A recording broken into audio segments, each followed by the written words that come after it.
Index funds के अंदर SIP हर कोई करना चाहता है, but best SIP index funds कौन से हैं ये बात किसी को नहीं पता। इस चीज को बताने के लिए आज मैं इंडेक्स फंड्स की 3 ऐसी कैटेगरीज इस वीडियो के अंदर डिस्कस करने वाला हूं, जिसकी मदद से आप अपने गोल को सक्सेसफुली अचीव कर पाओगे। एंड जो तीसरी कैटेगरी मैं बताने वाला हूं वो इंडिया के अंदर बहुत ज्यादा पॉपुलर नहीं है, बट आने वाले टाइम में यही इंडेक्स फंड की कैटेगरी रहने वाली है जो सबसे ज्यादा फायदा आपको कराएगी। तो इस वीडियो को एंड तक जरूर देख लेना।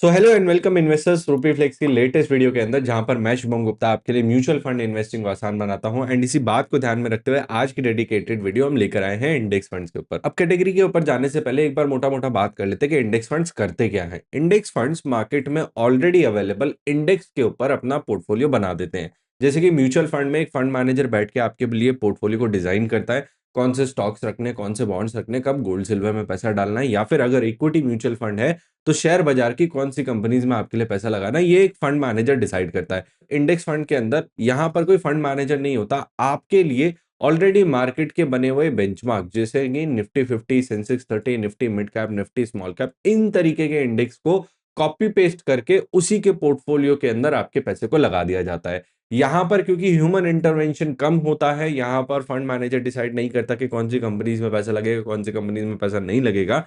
जिस इंडेक्स को कॉपी किया जा रहा है उसी इंडेक्स का रिटर्न आपके पोर्टफोलियो में डिलीवर किया जाता है। तो एग्जैक्टली यहां पर आपको कोई बेटर परफॉर्मेंस, अल्फा या एक्स्ट्रा रिटर्न नहीं मिलने वाला।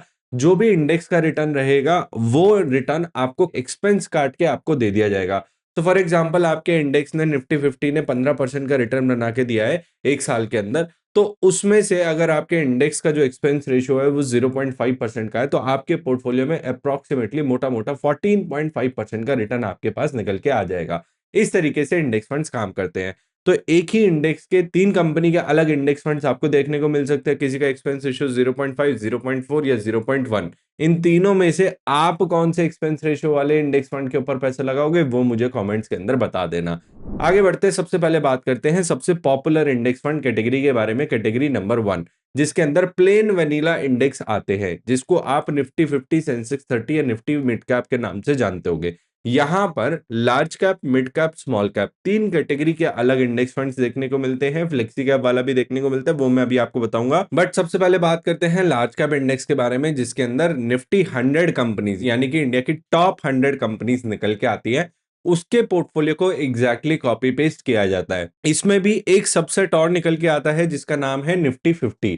100 में से सिर्फ 50 कंपनीज के अंदर भी बहुत सारे लोग पैसा लगाते हैं जो बोलते हैं कि मुझे इंडिया की सबसे बड़ी कंपनीज में पैसा लगाना है, तो वो निफ्टी 50 में पैसा लगा लेते हैं। या फिर उससे भी छोटा सेंसेक्स 30 के नाम से एक इंडेक्स फंड एग्जिस्ट करता है जो कि इंडिया की टॉप 30 कंपनीज के अंदर पैसा लगाता है। स्क्रीन के ऊपर मैं आपको जल्दी से एक बार चेक करके बता देता हूँ निफ्टी 50 के नाम पे कौन कौन सा इंडेक्स फंड है। तो सबसे पहले आप देखोगे यूटीआई निफ्टी 50 इंडेक्स फंड है, जिसके अंदर 30,000 करोड़ रुपए लगा हुआ है। फिर उसके बाद एचडीएफसी है 25,000 करोड़ पे, आईसीआईसीआई 17,000 करोड़ पे, नावी का इंडेक्स फंड है 5,000 करोड़ के आसपास है, निपॉन इंडिया है ये भी 4,000 करोड़ के आसपास है। तो ये टॉप निफ्टी 50 इंडेक्स फंड है। इसी के साथ अगर मैं दूसरे इंडेक्स का नाम सर्च करता हूं जिसका नाम है सेंसेक्स 30, तो यहाँ पे आप अपनी स्क्रीन के ऊपर देख सकते हो निपॉन इंडिया और डीएसपी का इंडेक्स फंड आपको सबसे टॉप पे देखने को मिल रहा है। इसमें 2 ऑप्शन आपको देखने को मिल रहे हैं, one is growth, one is IDCW. Growth का मतलब है कि आपका सारा पैसा इन्वेस्टेड रहने वाला है। आईडीसीडब्ल्यू का मतलब है कि आपका जो प्रॉफिट है वो आपके बैंक अकाउंट में डिविडेंड की तरह निकाल के दे दिया जाएगा। अगर आप म्यूचुअल फंड इन्वेस्टिंग में नए हो और आपको ये सारी चीजें नहीं समझ में आ रही है, तो मैं हाईली रिकमेंड करूंगा कि आप हमारा रिकॉर्डेड कोर्स जो कि 2 घंटे का है और लाइव मास्टर क्लास जो कि 2 घंटे की है, ये दोनों चीजें जाके नीचे लिंक में डिस्क्रिप्शन पे रजिस्टर करके अटेंड कर सकते हो, जिससे आपको म्यूचुअल फंड इन्वेस्टिंग बेसिक से लेकर एडवांस तक सारी समझ में आ जाए और जो भी वीडियोस मैं आपके लिए बनाता हूँ ये सारी चीजें आपको फ्रूटफुल, एक्शनेबल लगने लगे। एंड इसके अलावा आप हमारे चैनल को भी सब्सक्राइब कर सकते हो, क्योंकि यहाँ पर भी हम धीरे धीरे करके बेसिक कॉन्सेप्ट्स को भी कवर करते रहते हैं, जिससे आपके लिए म्यूचुअल फंड इन्वेस्टिंग आसान हो जाए। हमने बात करी लार्ज कैप कैटेगरी के बारे में, हमने टॉप 30, टॉप 50 कंपनीज के बारे में बात कर ली। एक और कैटेगरी निकल के आती है जिसका नाम है निफ्टी नेक्स्ट 50 इंडेक्स फंड। ये इंडिया की टॉप 50 कंपनीज के बाद आने वाली 50 कंपनीज जो लार्ज कैप कंपनीज है वो होती है, वो थोड़ी सी ज्यादा वॉलेटाइल होती है टॉप 50 के कंपैरिजन में, इसलिए बहुत ही कम लोग इसके अंदर पैसे लगाते हैं। एयूएम से आपको पता लग ही रहा होगा कि आईसीआईसीआई इसमें टॉप पे दिख रहा है, जिसके अंदर 10,000 करोड़ का एयूएम है। आप देखोगे निफ्टी 50 का जो टॉप इंडेक्स फंड था उसके अंदर 30,000 करोड़ था, इसमें 10,000 करोड़ है। फिर उसके बाद यूटीआई का आ रहा है जिसके अंदर 7,300 करोड़ है, एचडीएफसी है, एसबीआई है, डीएसपी है, काफी सारे इंडेक्स फंड यहाँ पे भी एग्जिस्ट करते हैं। तो ये तो था मोटा-मोटा लार्ज कैप इंडेक्स फंड। ये लार्ज कैप कैटेगरी उन सभी इन्वेस्टर के लिए सूटेबल रहने वाली है, जो अभी जस्ट अपनी इन्वेस्टिंग स्टार्ट कर रहे हैं, 5 साल से ज़्यादा इन्वेस्टिंग का टाइम होराइज़न रखते हैं, फंड मैनेजर की एनालिसिस ज़्यादा नहीं करना चाहते हैं, खुद अपने लिए एक ऐसा पोर्टफोलियो बनाना चाहते हैं, जो कि मार्केट में ऑलरेडी एक्जिस्ट करता है, जो कि काफ़ी टाइम से चला आ रहा है और उसके थ्रू अपनी इन्वेस्टिंग की जा सके। इसके बाद आती है मिड कैप कंपनीज़। ये उन इन्वेस्टर के लिए सूटेबल है, जो कि लार्ज कैप के अंदर शायद 1-2 साल, 3 साल से पैसा लगा रहे थे। अब उन्हें थोड़ा-सा बेटर एग्रेसिव पोर्टफोलियो चाहिए, एक थोड़ा-सा लार्ज कैप कंपनीज़ के कंपैरिज़न में ज़्यादा रिटर्न बनाने को चाहिए। तो उसके लिए आप सर्च करोगे निफ्टी मिड कैप 150 इंडेक्स, जो आपको स्क्रीन के ऊपर दिख रहा है, जिसके अंदर Motilal, Nippon India, Edelweiss, ICICI, Tata, multiple index funds यहाँ पे भी देखने को मिल रहे हैं। मैंने कैसे सेलेक्ट करना है वो पैरामीटर आपको बता दिया, व्हिच इज़ एक्सपेंस रेशियो, क्योंकि इंडेक्स फंड के अंदर कोई बाइंग सेलिंग नहीं है, ये ईटीएफ की तरह काम नहीं करते हैं। तो इसलिए यहाँ पे सबसे बड़ा जो फैक्टर रहता है वो हमेशा एक्सपेंस रेशियो रहता है, उसके बाद ट्रैकिंग एरर आता है। ये दोनों फैक्टर्स क्या हैं, जब हम सिलेक्शन के ऊपर वीडियो बनाएँगे तो आपको डिटेल में समझा देंगे। बट मोटा-मोटा आपको यहाँ पे समझने की ज़रूरत है कि जब आप थोड़ा-सा एग्रेसिव जाना चाहते हो तो मिड कैप कैटेगरीज़ निकल के आती है। देन उसके बाद आपके पास आता है स्मॉल कैप इंडेक्स फंड का ऑप्शन, जिसके अंदर आप स्क्रीन के ऊपर अगेन देख सकते हो, जिसमें निप्पॉन इंडिया है, एसबीआई है, मोतीलाल है, आईसीआईसीआई है, एक्सिस है। तो ये 3 अलग-अलग कैटेगरीज़ निकल के आ रही हैं, जिसके अंदर आपको large cap, mid cap, small cap, इनके 3 अलग इंडेक्स फंड्स लेने पड़ेंगे। स्मॉल कैप सबसे ज़्यादा एग्रेसिव, सबसे ज़्यादा रिस्की स्कीम्स होती हैं। इसके अंदर सबसे एग्रेसिव कंपनी, सबसे छोटी कंपनीज़, तो इंडिया की 100 कंपनीज़ लार्ज कैप हो गई, मिड कैप 101 से लेके 250 तक हो गई एंड 250 के बाद आने वाली 500 कंपनीज़ तक, तो 250 कंपनीज़ आपके लिए स्मॉल कैप कंपनीज़ हो गई। तो ये हो गया टोटल 500 कंपनीज़ का यूनिवर्स। अब सर क्या हमारे को तीनों अलग-अलग लेने की ज़रूरत है या फिर हम तीनों को एक ही इंडेक्स फंड में ले सकते हैं? बिल्कुल ले सकते हो। उसके लिए आपको सर्च करने की ज़रूरत है निफ्टी 500 इंडेक्स, तो जो कि इंडिया की large cap, mid cap, small cap, इन तीनों कंपनीज़ को एक ही पोर्टफोलियो के अंदर डाल देता है। लार्ज कैप जनरली इस इंडेक्स के अंदर 55 टू 60% के आसपास होता है, मिड कैप अराउंड 20 टू 25% के आसपास होता है, रिमेनिंग स्मॉल कैप फंड के अंदर पैसा होता है। तो उसकी वजह से आपके पास एक flexi cap kind of a portfolio या multi cap kind of a portfolio निकल के आ जाता है। अगेन मैंने जैसे कि बोला, यहाँ पे कोई फंड मैनेजर नहीं है, मार्केट की मूवमेंट पे डिसाइड होगा कि लार्ज कैप कितना रहेगा, मिड कैप कितना रहेगा, स्मॉल कैप कितना रहेगा, कौन सी कंपनी इसके अंदर पैसा रहेगा। ये सारी चीजें ऑलरेडी जो इंडेक्स चल रहा है उसके हिसाब से आपकी इन्वेस्टिंग होने वाली है। यहाँ पर फंड मैनेजर सेलेक्ट या अनसेलेक्ट नहीं करेगा। ये तो हो गया proper market cap based index funds की कहानी। ये हो गई कैटेगरी नंबर 1। कैटेगरी नंबर 2 निकल के आती है उन सभी इन्वेस्टर के लिए जो शॉर्ट टर्म इन्वेस्टमेंट्स का फायदा उठाना चाहते हैं। यानी कि एसआईपी ऐसी कैटेगरी के अंदर करो जहां पे बहुत सारे सेक्टर्स ना हो। यानी कि आपने देखा कि ऑटो इंडस्ट्री यहाँ से आने वाले 3 साल में, 5 साल में बूम करेगी, या फिर फार्मा इंडस्ट्री, या फिर मैन्युफैक्चरिंग इंडस्ट्री। ये सारी चीजें आपको लगता है कि आने वाले टाइम में ये वाले सेक्टर्स हैं या ये वाली थीम्स हैं, वो आने वाले टाइम में काफ़ी अच्छा रिटर्न बना के देंगे। तो आपने डिसाइड किया कि मैं large cap, mid cap, small cap की जगह इंडिविजुअल थीम के ऊपर पैसा लगाना चाहता हूं। तो उसके लिए भी आपने पूछा कि क्या इसके लिए भी इंडेक्स फंड्स एग्जिस्ट करता है? बिल्कुल करता है। आपको बस निफ्टी के आगे उस सेक्टर का नाम या उस थीम का नाम लिखना है, जिससे आपको ये पता चल जाए कि मार्केट में कौन से इंडेक्स ऐसे एग्जिस्ट करते हैं जिसके अंदर आप एसआईपी चला सकते हो, जिसके थ्रू आप उस थीम का भी फायदा उठा सकते हो। तो फॉर एग्जाम्पल मैं यहाँ पे सर्च करूंगा निफ्टी मैन्युफैक्चरिंग फंड। अब इसके लिए आप अपनी स्क्रीन के ऊपर देख सकते हो, यहाँ पे एक टाटा की स्कीम निकल के आ रही है जो कि मल्टी कैप और मैन्युफैक्चरिंग को कंबाइन कर रही है। इसके ऊपर मैं थर्ड कैटेगरी के अंदर आऊंगा, जिससे आपको मैं और अच्छे से समझा सकूं। इसके अलावा आप नीचे आके देखोगे तो यहाँ पे आपको नावी का मैन्युफैक्चरिंग इंडेक्स फंड भी दिख रहा है, मिराई का ईटीएफ दिख रहा है, निप्पॉन इंडिया का भी मैन्युफैक्चरिंग इंडेक्स फंड दिख रहा है और यूटीआई का इंडेक्स फंड दिख रहा है।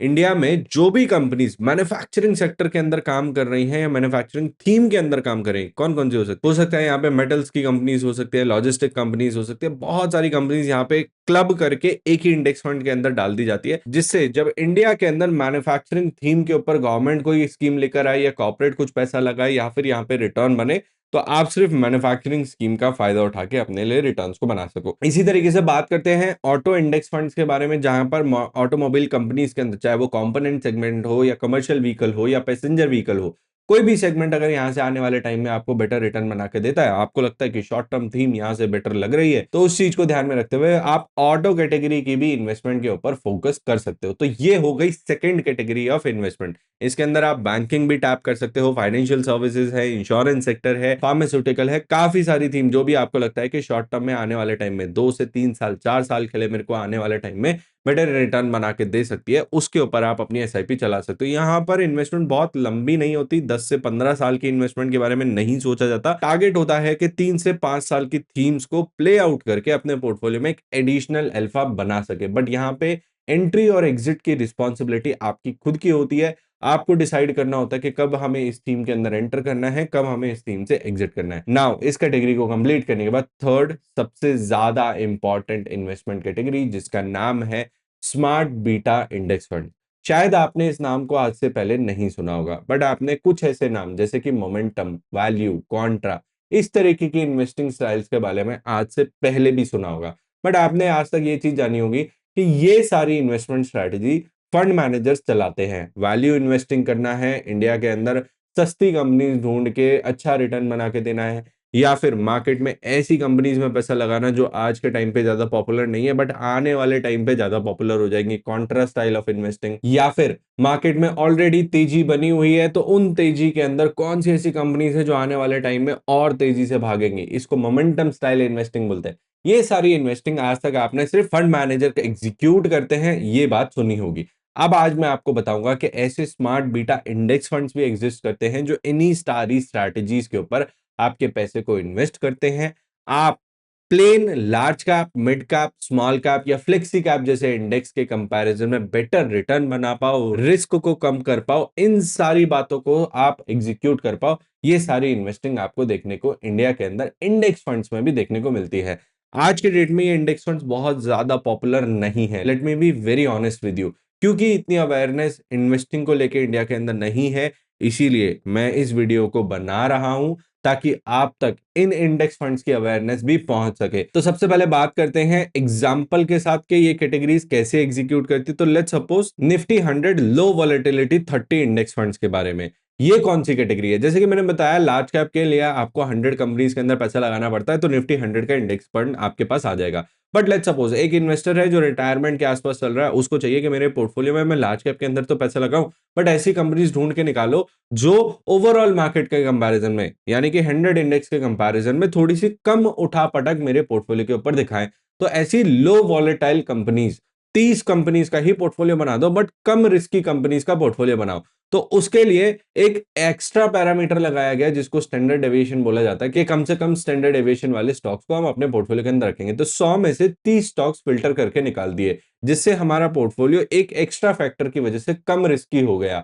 ये हो गया, जो एक्स्ट्रा फैक्टर हमने लगाया उसको हम बोलते हैं स्मार्ट बीटा फैक्टर। इसके थ्रू हमारे पोर्टफोलियो के अंदर हमने रिस्क को कम कर दिया। अब लार्ज कैप के बराबर या उससे 1-2% के आसपास का कम वेरिएशन वाला रिटर्न आएगा, बट हमारा जो पोर्टफोलियो है वो ओवरऑल लार्ज कैप इंडेक्स के कंपैरिजन में कम रिस्की आता हुआ दिखेगा। इसी तरीके से एक ऐसा इन्वेस्टर जो चाहता है कि भाई मुझे एग्रेसिव इन्वेस्टिंग करनी है, मैं एक काम करता हूं, मेरे को मिड कैप कैटेगरी के अंदर आप एक्स्ट्रा एग्रेसिव वाली कंपनीज जो कि मार्केट की रैली के साथ तेज भागती हो, अगर मार्केट गिर रहा है तो ज्यादा भी गिरे तो मुझको ये फर्क नहीं पड़ता, बट मेरे को एग्रेसिव पोर्टफोलियो के अंदर इन्वेस्टिंग करनी है, तो मैं मोमेंटम स्टाइल इन्वेस्टिंग की तरफ जाना चाहता हूं। तो उसके लिए आप स्क्रीन के ऊपर देख सकते हो कि भाई टाटा निफ्टी मिड कैप 150, यानी कि मिड कैप कैटेगरी के अंदर मोमेंटम 50, जो कंपनीज मोमेंटम यानी कि मार्केट अगर चढ़ रहा है तो और तेज चढ़े, मार्केट गिर रहा है तो तेजी से गिर जाए, बट इस तरीके से मेरे को अल्फा बना के दे, एक्स्ट्रा रिटर्न बना के दे, उस तरीके के स्टाइल ऑफ इन्वेस्टिंग को मोमेंटम स्टाइल बोल रहे हैं। उसके अंदर 50 कंपनीज हमें ढूंढ के निकाली, तो 150 में से अगेन 50 कंपनीज का छोटा पोर्टफोलियो बनाया जो कि मोमेंटम स्टाइल इन्वेस्टिंग को फॉलो कर रहा है। इसी तरीके से एक और कैटेगरी निकल के आई जिसके अंदर आप देखोगे निफ्टी 200 वैल्यू 30 इंडेक्स फंड्स। यहां पर आईसीआईसीआई और कोटक की स्कीम आपको स्क्रीन के ऊपर दिख रही होगी।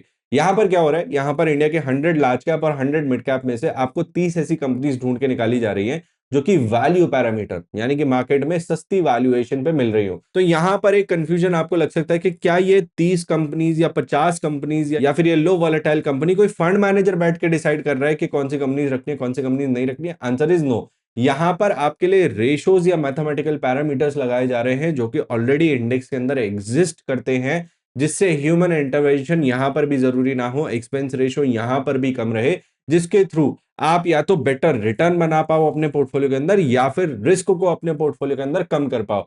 तो एक्चुअल में ये एक एक्टिव फंड की तरह काम करता है, बिना एक फंड मैनेजर के, बिना उसकी कॉस्ट के। तो थर्ड ये कैटेगरी आप स्क्रीन के ऊपर देख सकते हो, इन स्कीम्स का एयूएम 198 करोड़, 100 करोड़, 500 करोड़, इससे ज्यादा का अभी नहीं है।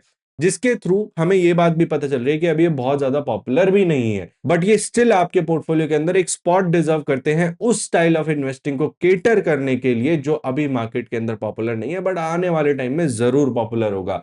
तो अगर आप एक ऐसे इन्वेस्टर हो जो इंडेक्स फंड्स के अंदर अपनी एसआईपी तो करना चाहता है, बट यहां से भी एक एक्स्ट्रा एज अपने पोर्टफोलियो के अंदर देना चाहता है, तो जरूर आपको स्मार्ट बीटा कैटेगरीज को स्टडी करना चाहिए। इस तरीके के वैल्यू मोमेंटम पैरामीटर सिर्फ एक्टिव फंड से ऐड करने की जरूरत नहीं है, आप passive funds, index fund, ETF के थ्रू भी अपने पोर्टफोलियो के अंदर ऐड कर सकते हो।